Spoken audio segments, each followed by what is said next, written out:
don't remember being put to bed or bathed or that kind of thing by Dad. He wasn't like that, no.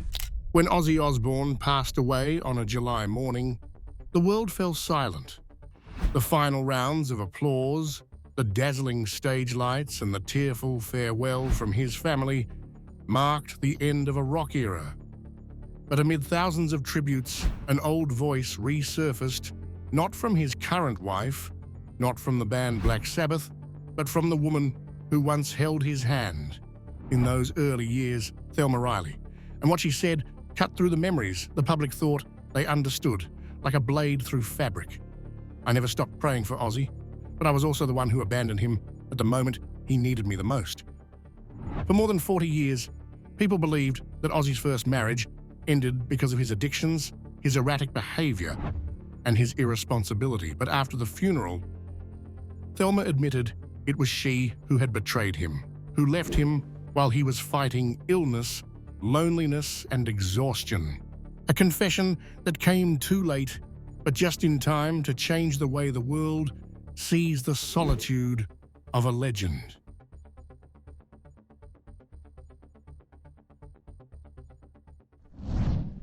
A confession after Ozzy's death. The morning after the funeral, while the media was still flooded with headlines proclaiming a rock legend gone forever, a woman quietly appeared outside a red brick house in Birmingham, the place where Ozzy had once lived in the early years of his career. She wore no black, no sunglasses, and made no attempt to avoid the cameras like celebrities usually do. That face, aged far beyond the old photos, was Thelma Riley, the first wife the public had long believed to be one of the many victims in Ozzy Osbourne's troubled life. But this time, Thelma didn't come to revisit old wounds. She came to lift a lie that had cast a shadow over memories for decades. A lie she once thought she would carry to her grave. I know people think Ozzy was the one who abandoned his family, an addict, a drunken man who couldn't keep a promise. But I was the first to let go, not him. Her voice didn't tremble, but neither was it hard. It was like a thin thread, just strong enough to keep the memories from collapsing. The story unfolded without prompting from any journalist. No script, no setup. Just a woman who once hurt a man and could no longer live in peace with that truth. There was a time when people saw Thelma as a woman who endured. She married Ozzy in the late 1970s when he was still struggling with newfound fame and an uncontrollable drinking problem. The press once called her a devoted mother, raising the children, while her husband roamed with his band. But now she says, plainly, that image was only half true. That year, Ozzy was diagnosed with a neurological condition. I don't remember the exact name, but he was constantly tired, sleepless, plagued with headaches, and still had to be on stage every night.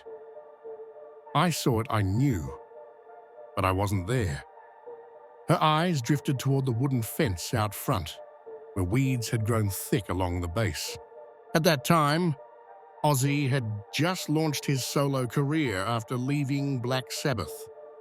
He moved constantly between cities, trying to prove he wasn't just a shadow of the past. People saw an Ozzy who screamed and burned with energy on stage, but behind the lights was a body rotting away day by day from exhaustion and illness. Doctors advised him to stop touring for at least 6 months, but he refused. "The audience is the reason I exist," he once said. At home, Thelma was no longer a source of strength. She started to withdraw, using excuses like busy with the kids, or tired of dealing with a husband who wasn't sober to avoid facing the man who was slowly collapsing in both body and mind. He needed someone by his side. Not to cook or do laundry, but just to say one thing: you don't have to be strong all the time. But I didn't say that. Thelma paused. Not from choking up, but as if even she didn't understand why she had stayed silent for so long. The mistake wasn't that she didn't love him. It was that she chose to walk away precisely when he needed her the most. The moment Ozzy was at his weakest was also when she was furthest from him. While he wrestled with medication and the loneliness behind the stage, Thelma began a relationship with someone else. Not out of love, she said, but because she wanted to feel desirable again, to feel noticed. I had an affair for months, and I knew Ozzy knew. He never said it, but I could see it in his eyes. The eyes of a man who knew he was being left behind, but didn't have the strength to hold on. They were quiet eyes, not angry, not accusing, but cold with a void that couldn't be filled. And then one night, when a tour in Los Angeles ended earlier than expected, Ozzy came home. She still remembers that moment as clearly as if it happened yesterday. No argument, no tears, just a man standing in the bedroom doorway looking at the woman he once called his wife, sitting beside another name on the same sofa he had bought for their son that Christmas. The room was dimly lit, the clock nearing midnight, the scent of unfamiliar cologne mixed with cigarette smoke. The house was so silent, she could hear Ozzy place his keys down on the wooden table. He didn't ask, didn't yell, didn't blame, he just said one thing. "Thank you for letting me know this before it was too late." Then he picked up his suitcase and walked out the door. That was the last time I saw Ozzy as my husband. Thelma didn't run after him, didn't try to stop him, because she knew there was nothing left to hold on to. In that moment, a man shattered by truth, and a woman who knew she would carry that regret for the rest of her life. When Ozzy died, no one asked about Thelma. The media mentioned only Sharon, his second wife, the one who stood by him in his final years. But in the silent crowd, Thelma came to the funeral unnoticed. She stood at a distance with no flowers, no tears, just her hands, tightly clasped, as if holding something about to fall apart. 40 years later, Thelma finally told that moment. "Not to cleanse her guilt," she said, "but because I don't want to take that lie with me to the grave." She doesn't seek forgiveness. She only wants the truth to be told exactly as it happened, now that the only one who stayed silent about it can no longer speak.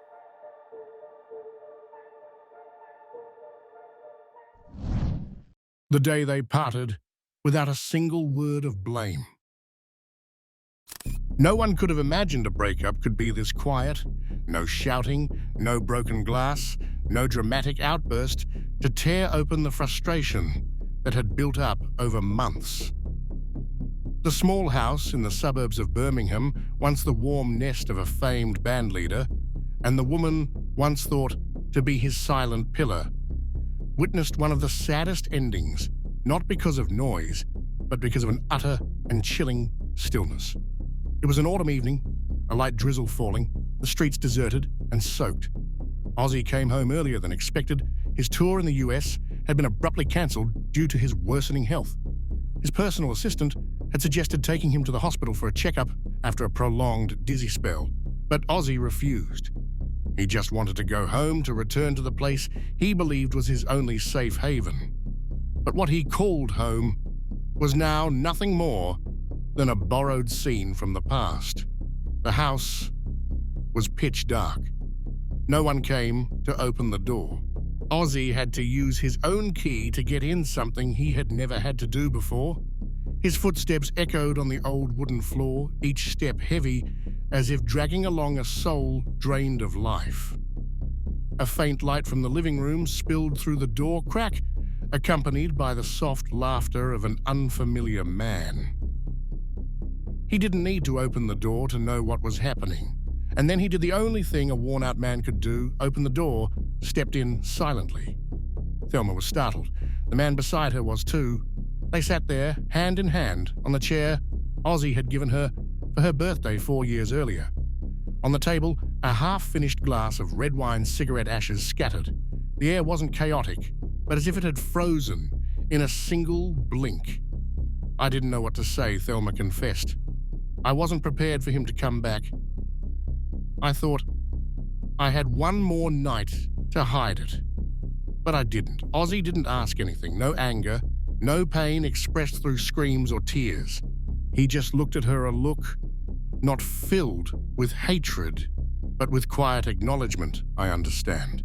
Then he said one sentence, just one. Thank you for letting me know this before it was too late." Thelma would later recall that it was that very sentence that pierced her heart more deeply than any insult ever could. A thank you from the man she had just betrayed, not forgiveness, but confirmation. It was over. Ozzy left the house without taking much. Just a small suitcase with a few clothes, some medicine and a notebook he always carried. He didn't look back. Thelma didn't stop him. The other man didn't dare say a word. The door closed. The sound was soft but final, like the last low note ending a love song whose strings had snapped long ago. For many years after that, Thelma could never forget that look. No blame, no pleading. Just an unspeakable, absolute sorrow. "I thought I could live without regret," she admitted. "I thought Ozzy would fall back into alcohol, into drugs, and forget me like he forgot his drunken nights. But he didn't. On the contrary, after that night, Ozzy entered one of the most difficult phases of his life, facing illness, public scrutiny, and emotional collapse alone. But he did not fall. He found strength in painful truth and in music. She knew that. She followed everything, not publicly, not by showing up, but quietly through every article, every time he took the stage, with that exhausted look. Each time, she asked herself, where does he find the strength to keep going after all this? Perhaps that was the one thing Ozzy never needed her to explain. The story of their parting day was never told to the public. Sharon, Ozzy's second wife, once avoided mentioning Thelma in interviews. Louis, their son, only alluded to a past too hard to talk about. But when Ozzy died, that past could no longer be hidden.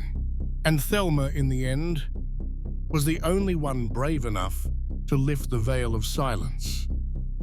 Not to make excuses, but to admit she had lost the man she would never be able to find again. I'm not asking for forgiveness. I just want people to understand that he wasn't the one who left his family. I was the one who walked away first. Ozzy's silence on that parting night, the terrifying calm of a man who had endured too much pain, is now the one thing she cannot forgive herself for. And from that day on, Thelma no longer lived in the old house. She moved away, avoided every mention of Ozzy, but never stopped watching him, from afar, like a shadow, like a soul still owing a man an apology, one she knew she would never have the chance to hear a reply to.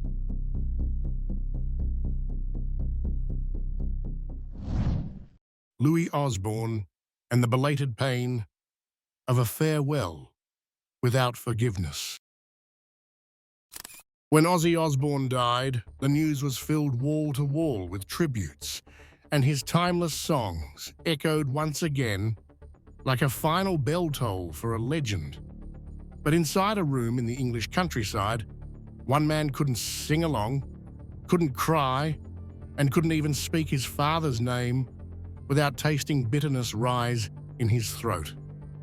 Louis Osbourne, the eldest son of Ozzy and his first wife, Thelma Riley, sat silently for hours beside an old wooden box, the only thing left behind, from a father he had once believed to be a stranger. Louis didn't grow up in Ozzy's arms. He grew up in the shadow of a father defined by scandal, alcohol, drugs, and endless arguments between his parents. In his eyes, Ozzy wasn't a hero. He was the reason everything fell apart. Louis had once publicly criticized his father on the radio, bluntly saying, "I carry the Osbourne name, but I'm not proud of it." Every memory he had of his dad was of him stumbling home, drunk, missed birthdays and nights. His mother cried quietly. He believed his mother had sacrificed her youth for a man who never deserved it. And then Ozzy died, without warning, without a final message. His funeral was held quietly at a small cemetery on the outskirts of Los Angeles. Louis didn't speak, didn't shake anyone's hand. He arrived late and stood silently at the back row, as if unsure whether he belonged there at all. In the eyes of Sharon Osbourne's side of the family, Ozzy's second wife, Louis, was nothing more than a lost memory. But it was at that moment that everything he thought he knew about his father began to crumble. A few weeks after the funeral, while cleaning out the old house in Birmingham, the one where he had spent his childhood, Louis found a small wooden box hidden beneath his mother's bed. On the lid was his name, hand-carved, faded with time. Inside were dozens of letters, all handwritten, most yellowed with age, some smudged, as if once wet with tears.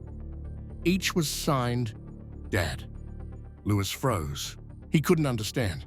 All those years, the man he had hated had been writing him letters. One letter was dated 1994, the year he graduated high school. Louis, today. You graduate. I stood outside the school gates, couldn't bring myself to go in. I knew you'd be embarrassed to see me looking like this, but I just wanted to see you, even just once. Another letter from 1999. I saw you on the cover of DJ Mag. You smiled just like your mother. I clipped that article and tucked it into my notebook just to look at you every morning. Lewis read each line like swallowing knives. The anger from years past turned into sharp stabs of grief. And then he reached the final letter, written just 6 months before Ozzy's death. I used to wonder if one day I died, would you cry? Not because I needed your tears, but because I hoped you'd know I never stopped loving you, even from afar. He lowered his head onto the stack of letters that were never sent. No blame, no accusations, only love from a father who didn't know how to show it to a son who never learned how to forgive. In an interview later, Louis choked up as he said, I used to think he abandoned me. But the truth is, he just didn't know how to come back, and I never gave him the chance. After his father's death, Louis went to see his mother. He asked, did you know about the letters? Thelma was silent. She didn't say yes, didn't say no, just looked away, her hands trembling as Louis placed the box on the table. It was the first time, and maybe the last, that both of them were quiet because of the same man. There was also an old recording found inside the same box. A cassette tape, its sound worn and muffled, but Ozzy's voice still unmistakably clear. Not the familiar scream from the stage, but a hoarse, breathless whisper, this one's for you, Louis, my son, my biggest regret. The recording ended with broken guitar notes, a melody unfinished like a father-son bond that never found its hole. When asked if he regretted not forgiving his father sooner, Louis simply replied, I don't know. But I wish I had read those letters when he was still alive. Maybe I would have called. Maybe hearing him say, son, just once, would have been enough. We often speak of forgiveness as a gift we give to others. But sometimes it's we ourselves who need it the most to be freed from resentment, to be able to love, even if it's too late. And Louis Osbourne, in the end, did love his father, not through memories, but through the words still lingering long after death.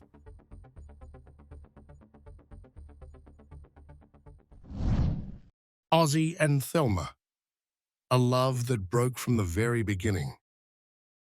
Before Sharon, before becoming the Prince of Darkness on stage with his notorious performances, Ozzy Osbourne was once just an ordinary man. Naive, even dreamy, living in a small apartment in Birmingham, working odd jobs and singing for a band nobody had ever heard of. The first woman who made him think of a home wasn't a crazed fan or a manager, but a schoolteacher, Thelma Riley. In 1971, they met at a bar called the Rum Runner. At the time, Ozzy had just joined Black Sabbath, his career barely flickering to life, while Thelma already had a son named Elliot from a previous relationship. No one thought they would ever end up together, a quirky rocker and a single mother, but it was that very contrast that captivated Ozzy. She was like light, he once said in a rare interview about his past with Thelma. I was chaos, and she was discipline. She gave me a reason to wake up in the morning. They married after only a few months of dating. It was quick-rushed and unprepared, as if Ozzy wanted to cling to anything that gave him a sense of safety amidst the chaos of the music world. Thelma became a wife, a mother, and the person holding everything from falling apart. She cared for Elliot, gave birth to 2 more children, with Ozzy, Jessica, and Lewis, while he spiraled deeper into the whirlwind of fame and alcohol. In Thelma's memory, that marriage was never normal. There were days I'd wake up and have no idea where my husband was. A typical evening might end with a phone call from a hotel in another city where Ozzy had just thrown a TV out the 7th floor window because he thought he heard whispers, and yet for years she held on. Not because the love was still burning, but because she believed that the man she once loved was still buried somewhere beneath the mask of rebellion. But Thelma wasn't just a victim. During those same years, while Ozzy toured across Europe with the band drowning in drugs and adoration, Thelma began to change. She found her way into social clubs, dinner parties, hosted by friends, places where no one asked her about her husband, where she could be an independent woman, not just the shadow of a rock star wife. And then, among those gatherings, another man appeared, a well-educated, courteous businessman who most importantly was there whenever she needed him. Thelma never told Ozzy about the relationship. In his eyes, all the problems were his own. He once admitted, "I was a bastard. I was an addict. I was out of control. And I wasn't worth loving." Thelma wasn't to blame. She was just exhausted. But the truth went deeper than that.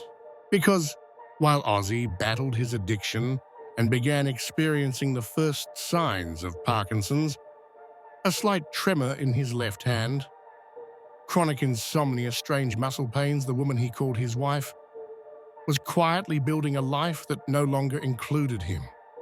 The coldness came not just in words, but in glances.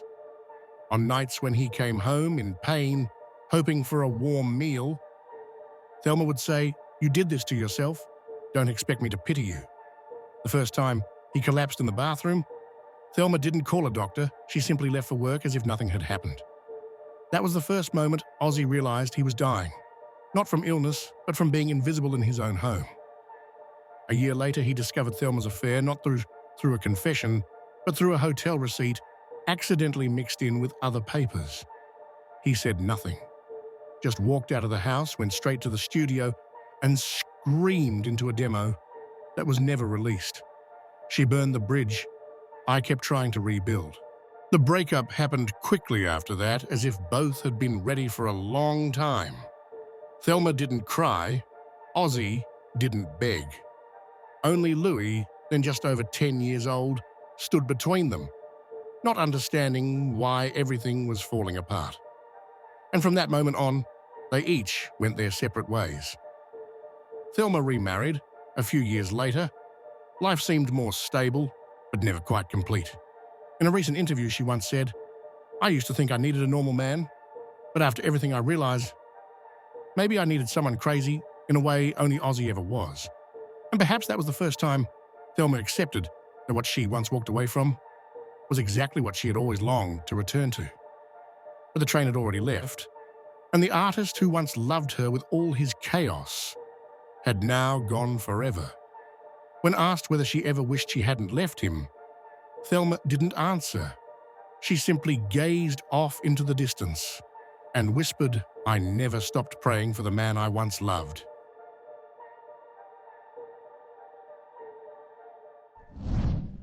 Nameless days, when love became nothing but a prayer from afar. Life rarely gives us the chance to start over. After her divorce from Ozzy Osbourne, Thelma Riley walked away from the rock and roll whirlwind, away from the spotlight, and away from the man she had once loved deeply. She married another man, not famous, not scandalous, not someone who screamed on stage or made tabloid headlines. He worked in education, was mature, calm, and seemed to be everything she once thought she needed. At first, Thelma believed she was right. Her life became normal. A small suburban house, scheduled dinners, a husband who came home on time and never stumbled in drunk in the middle of the night. But just a few years later, that very normalcy turned into an invisible cage. There was no passion, no anger, no wild love, and no tearful forgiveness, only repetition. Only conversations without feeling, mornings with eyes that never met. And then she began to dream of Ozzy, not the Ozzy of the final days with his tired face and trembling hands, but the Ozzy from the early years, the wild but gentle eyes, the tattooed hands that knew how to hold tight, the gruff voice that always spoke honestly. In her dreams, he would sit at a piano and play an unfinished melody. When she approached, he would turn and say, "You're too late, Thelma." Those dreams woke her in tears, with a haunting that crept deeper every day. She began quietly looking for him in newspapers, online, on TV shows. She never left a trace, never commented, never contacted anyone in his family, but she knew about every Ozzy performance. Every time he was hospitalized for a new complication, she followed. Every time he fell on stage but stood back up and kept singing, she would sit in her living room, hands trembling around the remote, whispering, "Please, don't fall again." Those were strange years. She loved him in a way even she didn't understand. Like someone who had once destroyed a painting, now standing at a distance, watching its final brushstrokes, unable to touch, unable to repair, only able to pray that it wouldn't shatter before it was finished. One day, when Ozzy appeared in an interview and said he knew he didn't have much time left, Thelma stood still in her kitchen for nearly an hour. The coffee in her hand had gone cold. Her eyes were fixed on the screen, unblinking. His face thinner, paler, but his eyes were still the same. When he said, "I'm not angry with anyone. I'm just sad I didn't get to say goodbye to a few people." Thelma knew that was meant for her. From that day on, she began writing letters.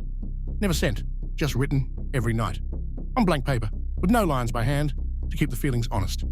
Some nights it was only a few lines, others several pages. She wrote about her life now, about quiet afternoons, shopping alone, about the days when no one called her name, in that familiar husky voice. She wrote about her mistakes for the first time facing them. One passage from those letters read, "I thought you would ruin my life, Ozzy, but you didn't. I ruined you. When you needed someone beside you, I chose to turn my back. Not because you deserved it, but because I was weak and selfish. And now the only thing left for me to do is to pray for you every single day."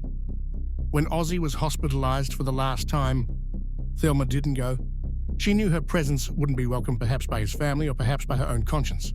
But she sat through that entire night before a small altar in her home, lit a candle, and softly sang "Dreamer," the song he once wrote in Solitude.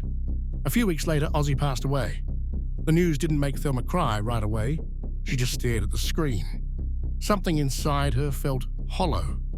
Not shock, but a collapse from within, as if the final piece of a long, crumbling castle had finally fallen.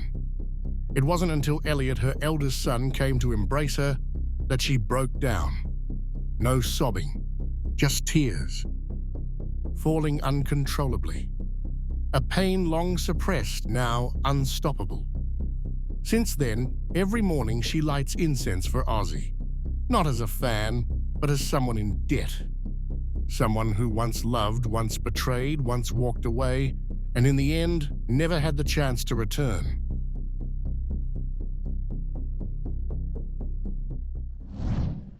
The cost of an awakening.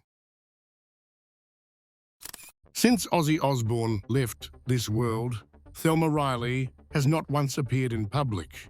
No speeches, no memorial press conferences, no words of gratitude for the fans. Those who mourned a music icon and had for many years regarded her as part of that distant memory. Everything seemed to vanish. All that remained were a few short headlines, some quoted lines from a single jarring interview she gave, and then a prolonged silence. But that disappearance did not mean indifference. On the contrary, it was the mark of a shame that had reached its deepest point. Thelma once told a close friend, "Even if I knelt before his grave every day, I still wouldn't deserve forgiveness." It wasn't an exaggeration. It was a truth she had lived with in every breath since the day he closed his eyes. A truth no spotlight could erase, and no amount of time would be long enough to dull. There were days she stood across the street from the medical center where Ozzy had been treated during his worst pain. Not to get closer, not to speak, but simply to see him from afar. Through the frosted glass, she once saw him sitting alone in a wheelchair, eyes no longer lit with the rebellion of a rocker, but filled only with weariness, stillness, and something that looked like emptiness. She turned away immediately, unable to bear the feeling that she had step by step drained the warmth from his life with her coldness, deceit, and selfishness. On the days Ozzy was hospitalized, she didn't sleep. Every bit of news about him, whenever it appeared, was saved. She didn't allow herself to do anything but track even the smallest updates about him, from the tour dates he had to cancel to the prescriptions for his Parkinson's treatments. She knew everything, every detail, every time his hands stiffened, to the point he couldn't press his guitar strings, every time he refused to go on stage because he didn't want the audience to see him exhausted. But she never had the courage to go near. Not even once. There was a moment when she tried to call his former manager just to ask, could I see him just as an old friend? But the voice on the other end only replied with a long silence, then hung up. She didn't call again. She understood, after everything, she was no longer anything in his world. And maybe she no longer deserved to be anything at all. Ozzy's passing caused a media storm. Famous artists sent tributes. Stadiums across the UK and US dimmed their lights for a minute of silence. Radio stations played his hits like Dreamer and No More Tears in constant loops as a final farewell. But in a quiet corner of a cemetery in West Los Angeles, there was one woman with silver-threaded hair, wearing dark sunglasses and a hat that shaded most of her face, silently placing a single white rose on a still new gravestone. No one knew who she was, and she never wanted them to. A cemetery groundskeeper once told a local paper, she comes every Tuesday morning. Doesn't stay long, maybe 15 minutes. Some days she leaves nothing but a small folded note under the stone. I've never read it. I just know that every time she walks away, her eyes are red, and her hand clutches something I think is a photo. People can go through their entire lives without realizing they've hurt someone beyond repair, but some, like Thelma, realize it too late. And when that awakening comes, it doesn't bring relief, it brings a life sentence. One where the offender becomes their own judge, delivering the verdict again and again, every day, every night, in every returning memory. No one knows if Ozzy ever forgave her. No one knows whether in his final years he still thought of the woman who once was his entire world before she pushed him out of it.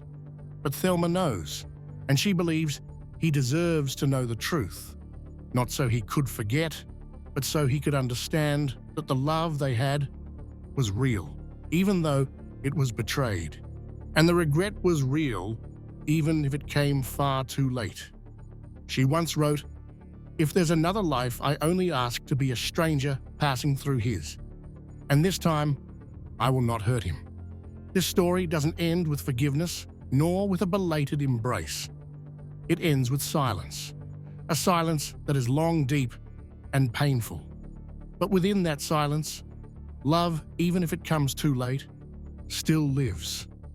And sometimes that alone is enough for an ending.